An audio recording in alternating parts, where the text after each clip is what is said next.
Saudara Kepala Satgas Pangan Polri Brigjen Helvi Assegaf dalam konferensi pers di Barreskrim Polri telah memeriksa lebih dari 200 merek beras premium dan medium yang beredar di masyarakat. Hasilnya sejumlah produsen beras dinyatakan tak sesuai standar mutu. Dari penyelidikan yang dilakukan Satgas Pangan, ada 9 merek beras premium dan medium yang diuji laboratorium. Hasilnya, saudara, 5 merek dinyatakan tak sesuai standar mutu. Dari hasil penyidikan, ada 3 produsen yang menjual 5 merek beras premium tersebut, yaitu PT PIM dengan merek Sania, PT FS dengan merek Setra Ramos Merah dan Biru, Setra Ramos Pulen, serta Tokyo SY dengan merek Jelita dan Anak Kembar. 5 merek yang sudah ada hasilnya, yaitu beras premium yang tidak memenuhi standar mutu. Sehingga kita lanjutkan untuk membuat laporan polisi tersebut dan melakukan proses penegakan hukum lain terhadap produsen maupun hasil daripada temuan yang telah disampaikan oleh ahli dari laboratorium. Hasil penyidikan sementara ditemukan tidak produsen atas 5 merek tersebut, yaitu merek beras premium. Kemudian penyidik melakukan upaya paksa, yaitu berupa penggeledahan, melakukan penyegelan atau status quo, serta penyitaan di TKP, tempat produksi, gudang, retail maupun kantor. Di Palembang, Sumatera Selatan, beras SPHP memiliki kemasan baru. Hal ini sebagai imbas dugaan pengoplosan beras SPHP yang beredar di masyarakat, saudara. Proses distribusi beras SPHP sebelumnya sempat dihentikan selama kurang lebih 3 bulan sejak 30 April 2025. Hal inilah yang diduga menjadi kesempatan pihak tak bertanggung jawab melakukan pengoplosan beras SPHP. Terindikasi berasnya oplosan atau palsu. Nah, itu sudah kita tunjukkan tadi bahwa untuk beras yang asli dari penugasan pemerintah, dari cadangan beras pemerintah adalah ada lambang Garuda, Kemenko bidang pangan, dan ada lambang Bulog yang baru. Nah, itu dapat dipastikan itu adalah dari Bulog. Kenapa? Karena mungkin pedagang itu memanfaatkan 3 bulan kosongnya penugasan ini SPHP, jadi dimanfaatkan oleh mereka untuk menjual beras SPHP yang tidak asli. Sementara itu, saudara, Satgas Pangan Kota Medan menemukan 2 merek beras premium yang diduga dioplos masih dijual di 2 toko. Satgas mendapatkan data beras yang diduga dioplos tersebut dari Kementerian Pertanian.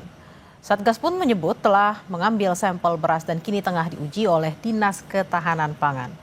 Sebelumnya Kementerian Pertanian merilis 212 merek beras yang beredar di pasaran namun tidak sesuai standar.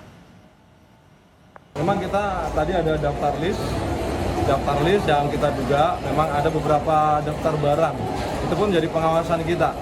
Saat ini di tempat ini memang ada kita ketemukan, tetapi sudah kita ambil sampel.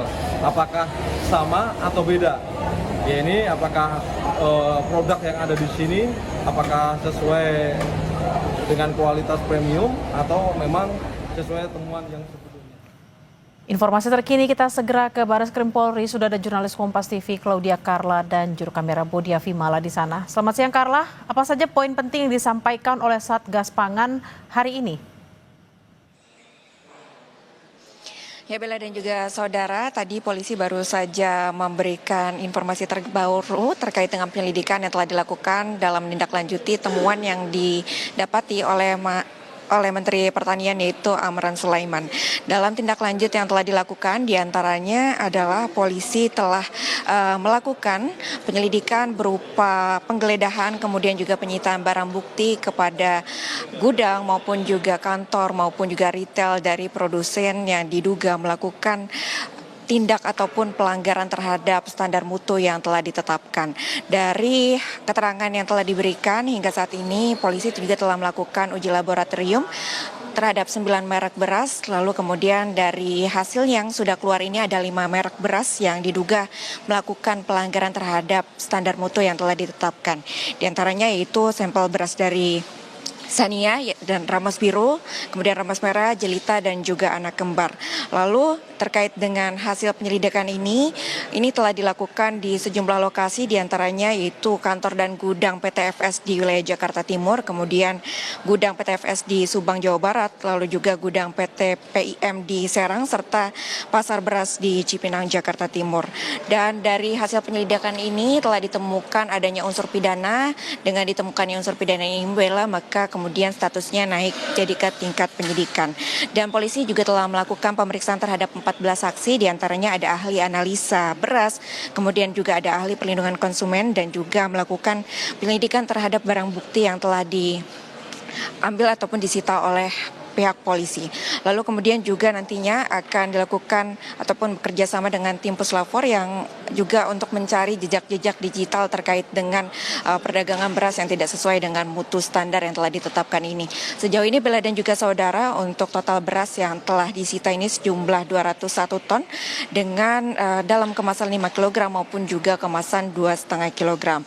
Dan seperti yang tadi telah disebutkan, dari hasil uji lab ini telah ditemukan adanya 5 merek yang tidak sesuai dengan standar mutu, dan dari hasil temuan ini akhirnya polisi juga telah menetapkan atau menyangkakan pasal berupa tindak pidana perlindungan konsumen dan juga pencucian uang dengan ancaman hukuman 20 tahun penjara, ancaman hukuman maksimal maksud kami 20 tahun penjara dan denda 10 miliar rupiah.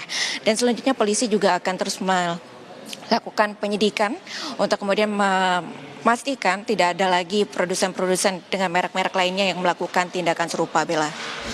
Baik, terima kasih atas laporan Anda, jurnalis Kompas TV, Claudia Carla dan Bodia Vimala langsung dari Bareskrim Jakarta. Selamat bertugas kembali.